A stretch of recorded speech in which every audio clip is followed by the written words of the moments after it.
Good morning to all of you. હું જામિલ પટેલ. આજે મેં વાંચેલ પુસ્તક વિશે વાત કરીશ.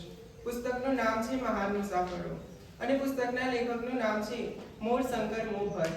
આ પુસ્તકની અંદર 13 અલગ અલગ મુસાફરીઓ વિશે લેખકે વાત કરેલી છે અને આ મુસાફરીઓએ કેવી અડચણો પાર પાડીને પોતાની મંજિલ સુધી પહોંચ્યા એ પણ સરસપ્રદ રીતે લેખકે આ પુસ્તકની અંદર રજૂ કરેલ છે.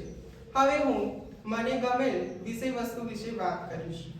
તો વાત કંઈક આવી હોય છે કે એવરેજ ચડવાની હરોળમાં કેટલાક લોકો લાગી પડેલા હોય છે, પરંતુ વિશ્વયુદ્ધ થાય છે માટે આ રેસ ઠપ પડી જાય છે.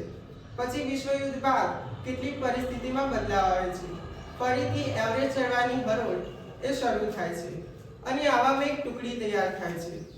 એ ટુકડીની અંદર અચંભાની વાત એ છે કે એક મજૂર પણ આ ટુકડીની અંદર સામેલ થાય છે. લેખકે જણાવેલું છે કે આ મજૂર એ હિમાલયની ગોદમાં ઉછરીને મોટો થયેલો હોય છે. હવે આ મજૂરની એવી ઈચ્છા થાય છે કે મારે એક મજૂર તરીકે નહીં પરંતુ સહપ્રવાસી તરીકે મારી એક ફરજ બજાવવી છે. માટે અત્યાર સુધી બધા એવરેજ ચડવા માટે ઉત્તરનો રસ્તો જ અપનાવતા હતા, પરંતુ હવે આ ટુકડીએ સૌપ્રથમવાર દક્ષિણનો રસ્તો અપનાવીને એવરેજ ચડવાની શરૂઆત કરી. આ ટુકડી એવરેસ્ટના સ્તર પાર કરવાની છતી કે મોસમનો પડકારો થયો અને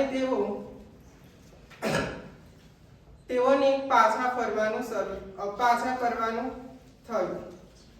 માટે કેટલીક વાર જિંદગીમાં એવી પરિસ્થિતિ સર્જાય છે કે આપણે પોતાની મંજિલ સુધી જ હોઈએ છીએ, પરંતુ સંજોગો અથવા તો 1% લકના કારણે આપણને ધક્કો વાગી જાય છે. તો આવી પરિસ્થિતિમાં હાર ન માનવી, કારણ કે એક રસ્તો બંધ થાય છે તો 100 રસ્તા ખુલ્લા જ હોય છે.